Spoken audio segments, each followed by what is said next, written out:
마치 최민희 의원님께서 이 자리에서 설명을 해주신 것처럼 오늘 야당 대표들한테도 또 문 대통령께서 직접 이렇게 자세한 말씀을 하셨던 모양이에요. 네, 그 분위기 좋았겠어요?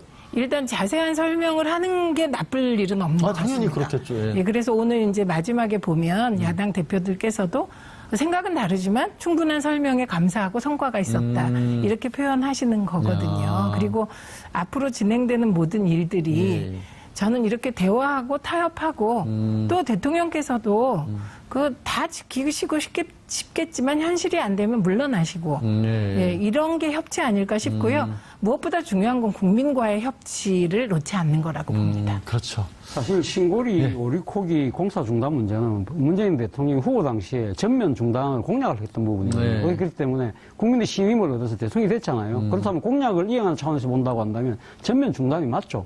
그럼에도 불구하고 이 지금 원전의 그 정책을 계속적으로 해야 된다는 소위 말하는 뭐 그런 그 찬성하는 입장, 더 나아가서는 원전 마피아들이 반대가 워낙 강하기 때문에 그런 부분들을 고려해서 일단 그 일반 시민들이 참여하는 공론조사위원회를 통해서 거기를 통해서 결론을 내리겠다는 거 아닙니까? 그렇다고 한다면 지금 원전, 그러니까 신고리 오리코기를 공사를 아예 중단한다는 것도 아니고 그 공론화 결과에 의해서 계속 공사를 해야 된다고 한다면 그것도 수용하겠다는 입장이기 때문에 아직까지 그러니까 이 현 단계에서 이 지금 그 원전 공사가 중단된다, 지를 겁먹을 일은 없는 것이죠. 사실 어떻게 보면 지금 원전에 대해서 맹목적으로 신뢰하는 이 국내의 목소리가 워낙 그동안 컸던 거거든요. 거기에 대해서 지금 원전의 문제에 대해서 지금 새롭게 조명을 하면서 상당히 그런 목소리들이 놓은 부분에 대해서 저는 뭐 이제는 우리 국민들도 양쪽의 의견을 길을 열어놓고 들어야 될 시점이 아닐까 생각이 듭니다. 무엇보다 그런 얘기들을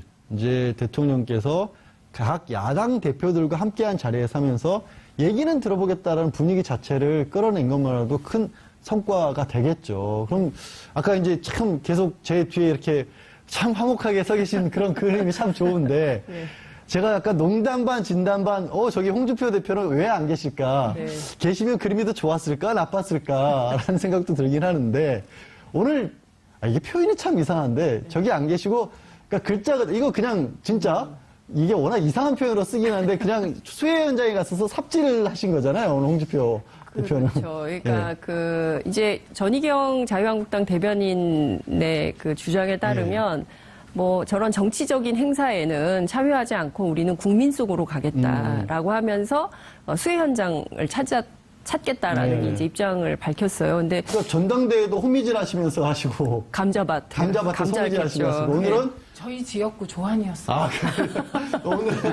그래서 오늘은 이게 오히려 문재인 대통령이 정치주하는 거기 때문에 나는 못 간다 그런 거 아니에요? 그렇죠. 근데 이제 왕따 얘기를 많이 하는데요. 그러니까 이제 홍준표 대표가 이제 저 자리를 일컬어서 뭐라 그랬냐면은 이중대들이 모이는 자리에 나는 가지 않겠다 뭐 이런 입장을 표명했거든요. 근데 이제 본인 스스로 이렇게 가지 않음으로 인해서 스스로 완전히 그러니까 고립되는 정치를 자초하고 있는 거 아닌가라는 비판이 오히려 더 큽니다. 그러니까 자유한국당 내부에서도 왜 안 가 저런 자리를 가서 설명할 것은 설명하고 뭐 낯을 붉힐 것 같아서 나는 가지 않겠다 이런 얘기를 했는데 당연히 그 대통령과 야당 대표들이 만나면 얼굴을 붉힐 일이 있으면 붉히면서 토론할 수 있어야죠. 그렇죠. 그래야 그게 민주사회에서의 진정한 정치에서의 협치를 보는 거 아니겠어요? 그러니까 야당 입장에서는 보수 야당이 이런 걸 설명을 했다라고 얘기를 해야 보수 유권자들한테 설명할 명분이 있는 거거든요. 근데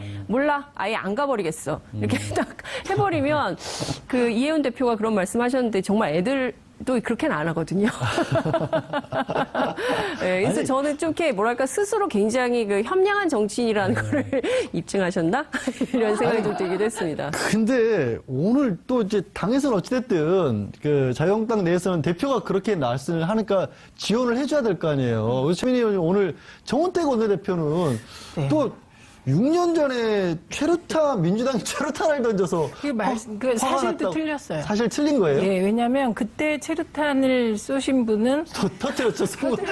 국회에서 쏘면 큰일 납니다. 네, 최루탄을 터뜨린 분은 김선동 의원이셨죠. 민주노동당이었습니다. 그리고 그 최루탄 터뜨리고 의원직을 그만둔 분이시죠. 이제 책임지신 분이죠. 근데 그게 민주당이라고 착각하신 건 아마 야당이 민주당, 민노당, 뭐 진보당 차이를 모르시는 게 아닐까. 다 그냥 뭉뚱그려서. 네, 저는 그냥 그렇게 생각이 들었고요. 그리고 그분이 하신 얘기 중에 또 틀린 게 2011년에 문재인과 민주당이 어쨌다. 네. 그런데 그때 문재인 대통령은 정치권에 안 계셨습니다.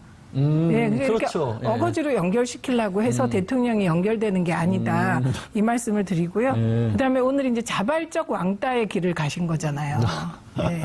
그런데 저는 이제 이런 생각을 많이 합니다. 저도 야당 의원을 해보았잖아요. 예. 그러니까 어떻게 해서든지 나의 메시지를 정확히 전하고 싶을 때 택하는 방식이 뭐 고성이 있고 차분하게 하는 방식이 있습니다. 웃으면서 하는 방식이 있어요.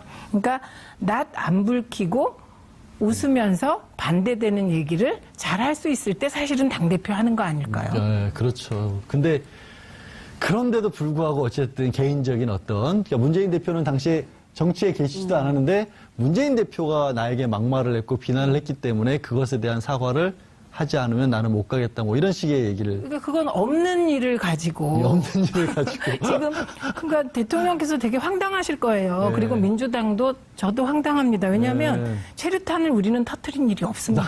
민주당은 터뜨리지 일이 않았고, 없고, 문 그때 대통령은 대통령께서는 정치를 안 하셨습니다. 했었고, 예. 그러니까 왜 자꾸 그런 그 사과를 요구하시는지를 잘 모르겠고요. 아니, 그러니까 차 교수님, 그러면, 그러니까 그러다 보니까 계속 나오는 게, 아까 뭐 이원 바른정당 대표까지도 A처럼 왜 그러냐는 얘기를 같은 야권에서도 나올 정도가 있고 혹시 홍준표 대표가 저러는 게 뭐 그들 여러 명 가는데 나도 혼자 끼어서 가기 싫다. 네. 제1야당 대표로서 대접받고 싶다. 이런 거냐. 뭐 여러 가지 추측들이 나오는데 왜 그러시는 것 같아요? 뭐 방금 말씀하신 그대로죠. 그게 본인 맞는 입장은 거죠. 그렇죠. 본인 입장은 한국의 유일한 진정한 야당은 자유한국당밖에 없다는 거죠. 그걸 분명히 하겠다는 거죠. 그렇기 때문에 사실상 지금 뭐 4당 체제에 나가서는 5당 체제라고 할 수 있지만 실질적으로 이 정당 체제를 그러니까 더불어민주당과 자유한국당을 양당 체제로 끌고 가겠다는 그런 한 속셈입니다. 그리고 또 좀 더 나가서 한다고 한다면 문재인 대통령의 정치적 맞짱은 온리 홍준표밖에 없다는 걸 분명히 정치적 포지셔닝을 하겠다는 거죠. 그리고 한편으로 또 하나의 또 소교의 조그마한 그 목적은 뭐냐. 항상 나는 유수의 중심에 있겠다는 걸 분명히 한다는 거죠.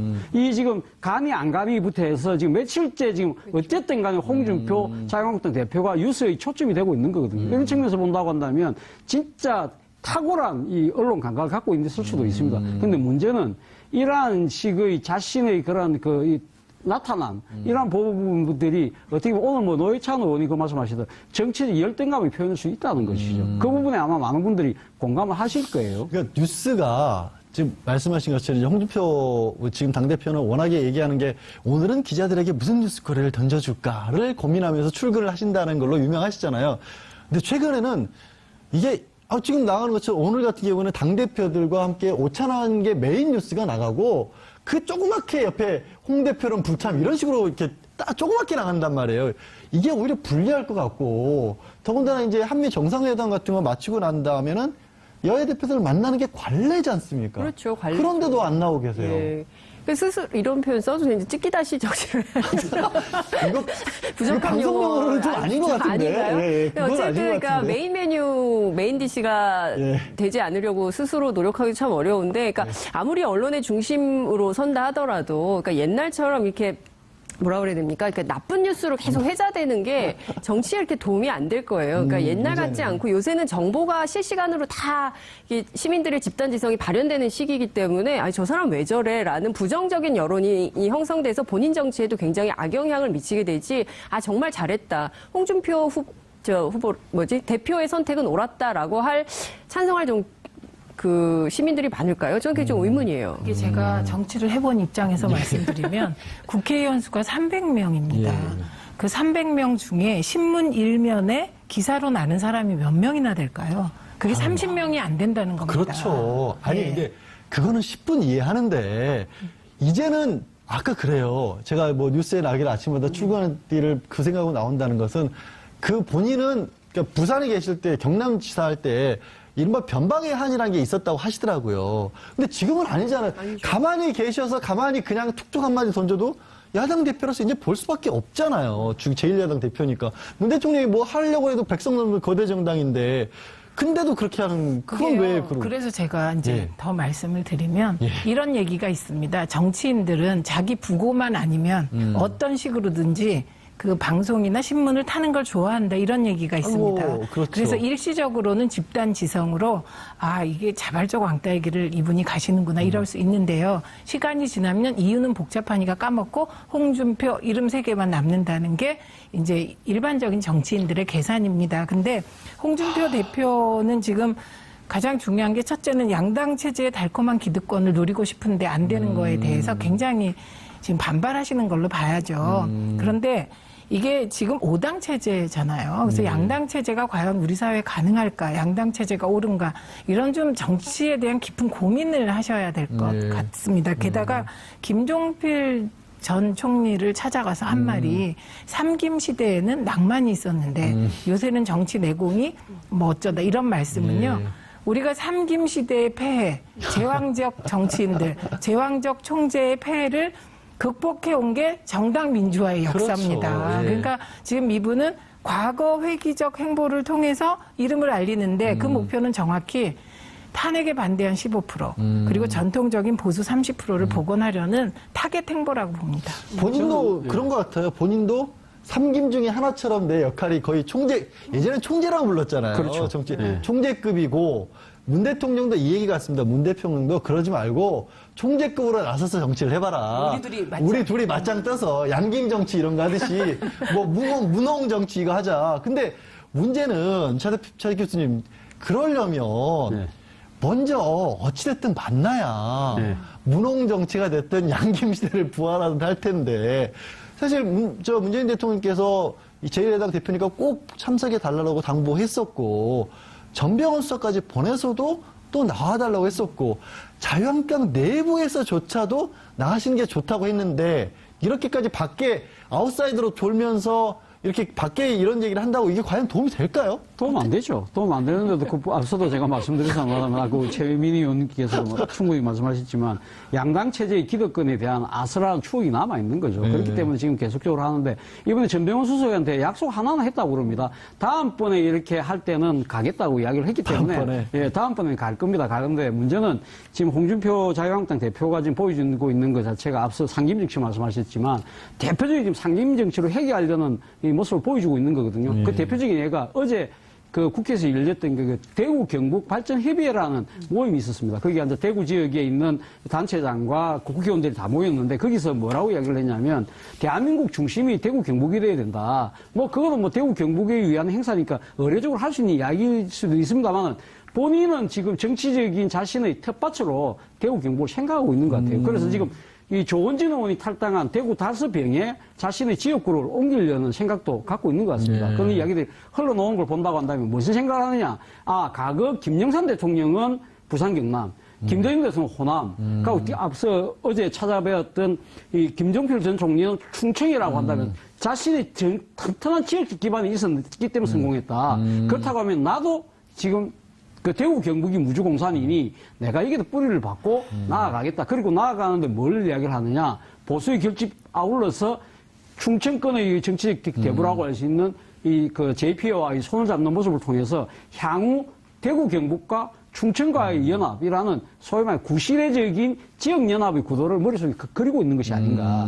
이것에 대해서 과연 보수의 혁신을 기대하고 있는 자유한국당 지지자들조차 얼마만큼 동의할지. 저 거기가 근데 문제가 그러면 본인은 그렇게 큰 그림을 그리고 있으신 거는 모르겠습니다만은 좋을 수 있지만 모르겠어요. 근데 지금 당장 이제 현안들이 많이 쌓여있잖아요, 장 기자님. 지금 당장 가슴이 아프신 분은 예를 들어서 민주당의 우원식 원내대표 같은 경우에는 지난번에 막 눈물 글썽 본인은 안 오셨다고 하셨지만 본인은 안 오셨대요. 근데 분장 물컥 무슨 차이인지 모르겠습니다. 근데 이게 추경 통과가 만만치 않은 상황이지 않습니까? 오늘도 수해 대책과 관련해서도 그 말씀을 하셨는데 그렇죠. 지금 홍준표 대표가 그런 큰 꿈만 꾸고 계시면 이거 어떻게 풀어가야 돼요, 이거? 잘 안 되는 거죠. 그러니까 지금, 그러니까 그 국민 속으로 걸어 들어가겠다라고 자유한국당 선언은 하고 있지만 실제 국민들의 삶이 어떤지, 민생 상황이 어떤지에 대해서는 전혀 살피지 못하는 거죠. 특히 이제 일자리와 관련해서도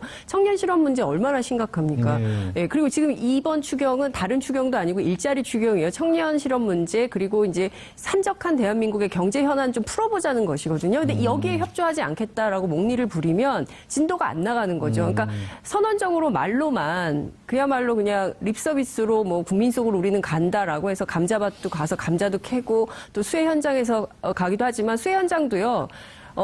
정치인들이 오면요. 현장이 정치인들 막 수행하고 막 이러느라고 오히려 더 처리 속도가 늦어진다는 거예요. 그러니까 오히려 민폐예요, 민폐. 안 가는 게 도와주는 거예요. 근데 그 현장을 굳이 가면서 우리는 국민 속으로 간다라고 주장을 한다는 것이죠. 그러니까 여기에 설득당할 수 있는 국민들이 없는 거죠. 그러니까 저 사람들은 늘 저래. 말로만 저렇게 하고 실제로 우리의 삶은 전혀 돌보지 않아라는 것을 몸으로 입증하고 있는 게 바로 홍준표 대표다. 이런 말씀 드릴 수 있을 것 같습니다. 아까 이제 장 기자님 얘기하시는데 네. 옆에서 최민희 의원님이 계속 맞아요 하시면서 정말 저거 도움 안 된다. 그렇게 보여주기 식으로 가는 거 안 된다는데 그럼 어떻게 해야 돼요? 협치 안 되면 이거 추경 어떻게 방법이 제가 없을까요?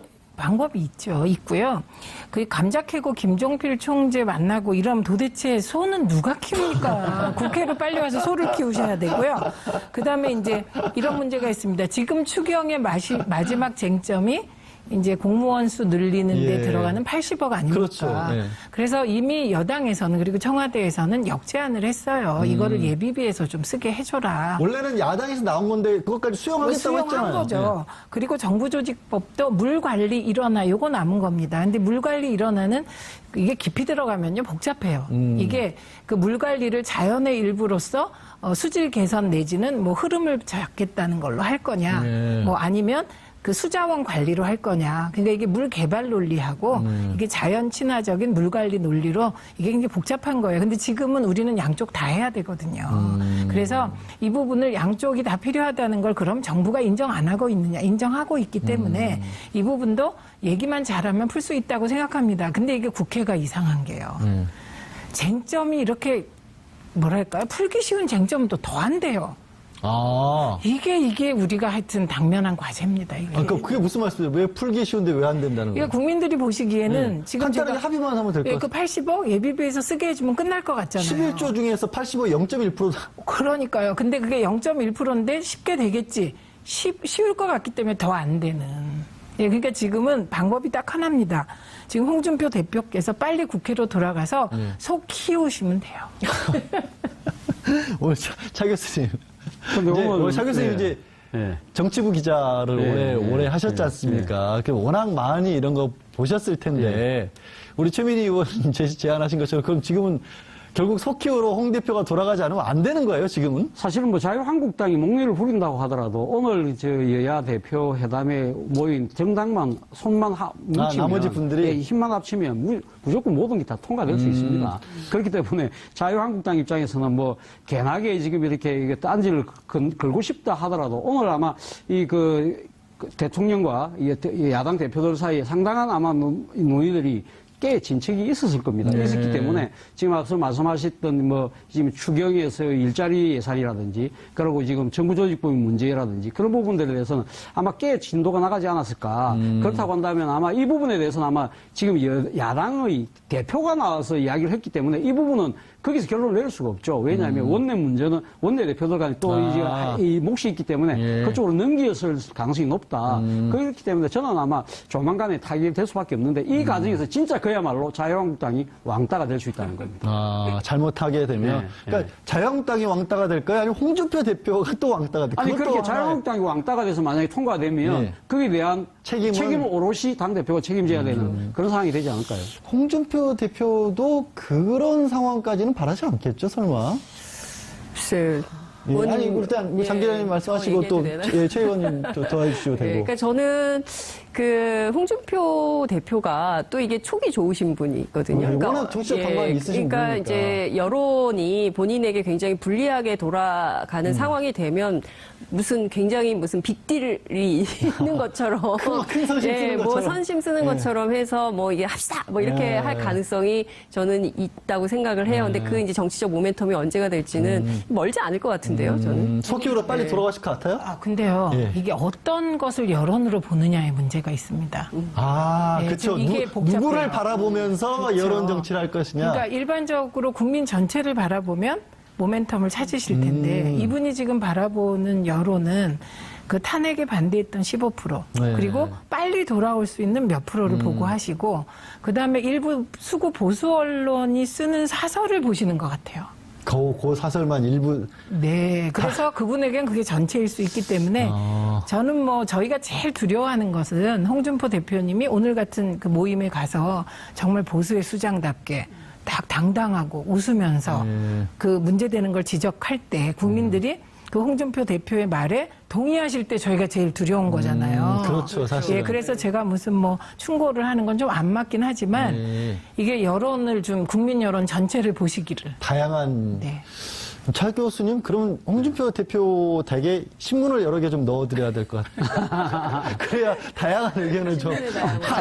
좀 일부만 보신다는 거죠, 일부를. 아니, 본인 입장에서는 뭐 지금 방송도 지금 문 닫아야 된다고 하시는 분이 아닙니까? 하긴 공중파 그렇죠. 방송도 뭐 지금 문 닫아야 된다. 예. 뭐 여론조사 기관도 문 닫겠다는 분이기 때문에 과연 여론의 그 다양한 목소리를 들을 자세가 아직은 좀 덜 돼 있는 것이 아닌가. 그렇기 때문에 이번에 이 과정을 거치면서 상당히 자신이 그 지금 현재 고수하고 있는 이 정치적 노선이 상당히 잘못된 것이라는 걸 아마 뼈저리게 느끼는 것이 오히려 더 빠를 것이다. 빠르게 돌아올 수 있는 길이 아닐까 생각이 듭니다. 마치 최민희 의원님께서 이 자리에서 설명을 해주신 것처럼 오늘 야당 대표들한테도 또 문 대통령께서 직접 이렇게 자세한 말씀을 하셨던 모양이에요. 네, 그 오늘 분위기는 자세하게. 좋았겠어요? 일단 자세한 설명을 하는 게 나쁠 일은 없는 것 당연히 같습니다. 그렇겠죠. 예. 예, 그래서 오늘 이제 마지막에 보면 야당 대표들께서도 생각은 다르지만 충분한 설명에 감사하고 성과가 있었다. 이렇게 표현하시는 거거든요. 그리고 앞으로 진행되는 모든 일들이 저는 이렇게 대화하고 타협하고 또 대통령께서도 그 다 지키시고 싶겠지만 현실이 안 되면 물러나시고 예, 이런 게 협치 아닐까 싶고요. 무엇보다 중요한 건 국민과의 협치를 놓지 않는 거라고 봅니다. 그렇죠. 사실 신고리 오리코기 공사 중단 문제는 문재인 대통령 후보 당시에 전면 중단을 공약을 했던 부분이에요. 그렇기 때문에 국민의 신임을 얻어서 대통령이 됐잖아요. 그렇다면 공약을 이행하는 차원에서 본다고 한다면 전면 중단이 맞죠. 그럼에도 불구하고 이 지금 원전의 그 정책을 계속적으로 해야 된다는 소위 말하는 뭐 그런 그 찬성하는 입장, 더 나아가서는 원전 마피아들이 반대가 워낙 강하기 때문에 그런 부분들을 고려해서 일단 그 일반 시민들이 참여하는 공론조사위원회를 통해서 거기를 통해서 결론을 내리겠다는 거 아닙니까? 그렇다고 한다면 지금 원전, 그러니까 신고리 오리코기를 공사를 아예 중단한다는 것도 아니고 그 공론화 결과에 의해서 계속 공사를 해야 된다고 한다면 그것도 수용하겠다는 입장이기 때문에 아직까지 그러니까 이 현 단계에서 이 지금 그 원전 공사가 중단된다. 지를 겁먹을 일은 없는 것이죠. 사실 어떻게 보면 지금 원전에 대해서 맹목적으로 신뢰하는 이 국내의 목소리가 워낙 그동안 컸던 거거든요. 거기에 대해서 지금 원전의 문제에 대해서 뭐 여러 가지 추측들이 나오는데 왜 그러시는 것 같아요? 뭐 방금 말씀하신 그대로죠. 그게 본인 맞는 입장은 거죠. 그렇죠. 본인 입장은 한국의 유일한 그 진정한 야당은 자유한국당밖에 없다는 거죠. 그걸 분명히 하겠다는 거죠. 그렇기 때문에 사실상 지금 뭐 4당 체제에 나가서는 5당 체제라고 할 수 있지만 실질적으로 이 정당 체제를 그러니까 더불어민주당과 자유한국당을 양당 체제로 끌고 가겠다는 그런 한 속셈입니다. 그리고 또 좀 더 나가서 한다고 한다면 문재인 대통령의 정치적 맞짱은 온리 홍준표밖에 없다는 걸 분명히 정치적 포지셔닝을 하겠다는 거죠. 그리고 한편으로 또 하나의 또 소기의 조그만한 이 그 목적은 뭐냐? 항상 나는 유수의 중심에 있겠다는 걸 분명히 한다는 거죠. 이 지금 가니 안 가니부터 해서 지금 며칠째 지금 어쨌든 간에 홍준표 자유한국당 대표가 유수의 초점이 되고 있는 거거든요. 이런 측면에서 본다고 한다면 진짜 탁월한 이 언론 감각을 갖고 있을 수도 있습니다. 근데 문제는 이러한 식의 자신의 그런 나타난 이러한 부분들이 어떻게 보면 오늘 뭐 노회찬 의원이 그 말씀하시던 정치적 열등감을 표현할 수 있다는 것이죠. 그 부분에 아마 많은 분들이 공감을 하실 거예요. 그러니까 뉴스가 지금 말씀하신 것처럼 이제 홍준표 지금 당대표는 워낙에 얘기하는 게 오늘은 기자들에게 무슨 뉴스거리를 던져줄까를 고민하면서 출근을 하신다는 걸로 유명하시잖아요. 근데 최근에는 이게 지금 나가는 것처럼 오늘 같은 경우는 당대표들과 함께 오찬한 게 메인 뉴스가 나가고 그 조그맣게 옆에 홍 대표는 불참 이런 식으로 이렇게 딱 조그맣게 나간단 말이에요. 이게 오히려 불리할 것 같고 더군다나 이제 한미 정상회담 같은 거 마치고 난 다음에는 여야 대표들 만나는 게 관례지 않습니까? 그렇죠, 관례죠. 그런데도 안 나오고 계세요. 예. 2011년에 문재인과 민주당이 어쨌다. 네. 그런데 그때 문재인 대통령은 정치권에 안 계셨습니다. 예, 그러니까 그렇죠. 예. 어거지로 연결시키려고 해서 대통령이 연결되는 게 아니다. 이 말씀을 드리고요. 예. 그다음에 오늘 이제 자발적 왕따의 길을 가신 거잖아요. 예. 그런데 저는 이제 이런 생각을 많이 합니다. 저도 야당 의원을 해보았잖아요. 예. 그러니까 어떻게 해서든지 나의 메시지를 정확히 전하고 싶을 때 택하는 방식이 뭐 고성이 있고 차분하게 하는 방식이 있습니다. 웃으면서 하는 방식이 있어요. 그러니까 낯 안 붉히고 웃으면서 반대되는 얘기를 잘 할 수 있을 때 사실은 당대표 하는 거 아닐까요? 네, 그렇죠. 근데 그런데도 불구하고 어쨌든 개인적인 그러니까 문재인 대표는 당시에 정치에 계시지도 않았는데 문재인 대표가 나에게 막말을 했고 비난을 했기 때문에 그것에 대한 사과를 하지 않으면 나는 못 가겠다 뭐 이런 식의 얘기를 그러니까 그건 없는 일을 가지고 없는 일을 가지고 지금 그러니까 대통령께서 되게 황당하실 거예요. 네. 그리고 민주당도 저도 황당합니다. 왜냐하면 네. 최루탄을 우리는 터뜨린 일이 없습니다. 민주당은 터뜨리지 일이 않았고 없고 문 그때 대통령은 대통령께서는 정치를 안 하셨습니다. 했었고, 예. 그러니까 왜 자꾸 그런 그 사과를 요구하시는지를 잘 모르겠고요. 차 교수님 그러면 그러니까 그러다 보니까 계속 나오는 게 아까 뭐 이원 바른정당 대표까지도 A처럼 왜 그러냐는 얘기를 같은 야권에서도 나올 정도가 있고 혹시 홍준표 대표가 저러는 게 뭐 그들 여러 명 가는데 나도 혼자 끼어서 가기 싫다. 네. 제1야당 대표로서 대접받고 싶다. 이런 거죠. 지금 새롭게 조명을 하면서 상당히 이제 그런 목소리들이 놓은 부분에 대해서 저는 뭐 이제는 우리 국민들도 양쪽의 의견을 길을 열어놓고 이제 들어야 될 시점이 아닐까 생각이 듭니다. 무엇보다 그런 얘기들을 이제 대통령께서 각 야당 대표들과 함께한 자리에 서면서 얘기는 들어보겠다라는 분위기 자체를 끌어낸 것만으로도 큰 성과가 되겠죠. 그럼 아까 이제 참 계속 제 뒤에 이렇게 참 화목하게 서 계신 그런 그림이 참 좋은데 네. 제가 약간 농담 반 진담 반 저기 홍준표 대표는 왜 안 계실까? 네. 계시면 그림이 더 좋았을까? 나빴을까? 라는 생각도 들긴 하는데 오늘 이게 표현이 참 이상한데 저기 안 계시고 그러니까 글자가 이거 그냥 진짜 이게 워낙 이상한 표현으로 쓰긴 하는데 그냥 수해 현장에 갔어서 삽질을 하신 거잖아요. 오늘 홍준표 대표는. 그렇죠. 그러니까 이제 전희경 자유한국당 대변인의 그 주장에 따르면 뭐 저런 정치적인 행사에는 참여하지 않고 우리는 국민 속으로 가겠다라고 하면서 수해 현장을 찾겠다라는 이제 입장을 밝혔어요. 근데 그러니까 전당대회도 호미질 하시면서 하시고 감자밭에 호미질 하시면서 네. 오늘은 저희 지역구 조한이었어요. 그래서 오늘은 이게 오히려 문재인 대통령이 정치주하는 거기 때문에 나는 못 간다 그런 거 아니에요? 그렇죠. 근데 이제 이제 왕따 얘기를 많이 하는데요. 그러니까 이제 홍준표 대표가 이제 저 자리를 일컬어서 뭐라 그랬냐면은 이중대들이 모이는 자리에 나는 가지 않겠다. 뭐 이런 입장을 표명했거든요. 근데 이제 본인 스스로 이렇게 가지 않음으로 인해서 스스로 완전히 그러니까 고립되는 정치를 자초하고 있는 거 아닌가라는 비판이 오히려 더 큽니다. 그러니까 자유한국당 내부에서도 왜 안 가 저런 자리를 가서 설명할 것은 설명하고 뭐 낯을 붉힐 것 같아서 나는 가지 않겠다 이런 얘기를 했는데 당연히 그 대통령과 야당 대표들이 만나면 얼굴을 붉힐 일이 있으면 붉히면서 토론할 수 있어야죠. 그렇죠. 그래야 그게 민주사회에서의 진정한 정치에서의 협치를 보는 거 아니겠어요? 그러니까 야당 입장에서는 보수 야당이 이런 걸 설명을 했다라고 얘기를 해야 보수 유권자들한테 설명할 명분이 있는 거거든요. 근데 몰라 아예 안 가버리겠어 이렇게 딱 해버리면 이혜훈 대표가 그런 말씀하셨는데 정말 또 그렇게는 안 하거든요. 네, 그래서 저는 좀 이렇게 뭐랄까 스스로 굉장히 현명한 정치인이라는 거를 입증하셨나 이런 생각이 좀 들기도 했습니다. 근데 오늘 또 이제 당에서는 어찌됐든 자유한국당 내에서는 대표가 그렇게 말씀을 하니까 지원을 해줘야 될 거 아니에요. 최민희 의원님 오늘 정원택 원내대표는 네. 또 6년 전에 민주당이 최루탄을 던져서 그 사실도 났다고. 틀렸어요. 사실 틀린 거예요? 예, 왜냐하면 그때 최루탄을 쏘신 분은 터뜨렸죠. 국회에서 쏘면 큰일 납니다. 네, 최루탄을 터뜨린 분은 김선동 의원이셨죠. 예, 예. 민주노동당이었습니다. 그리고 그 최루탄 터뜨리고 의원직을 그만둔 분이시죠. 책임지신 분이죠. 근데 그게 민주당이라고 착각하신 건 아마 야당이 민주당, 민노당, 뭐 진보당 차이를 모르시는 게 아닐까. 다 그냥 뭉뚱그려서. 네, 저는 그냥 그렇게 생각이 들었고요. 그리고 그분이 하신 얘기 중에 또 틀린 게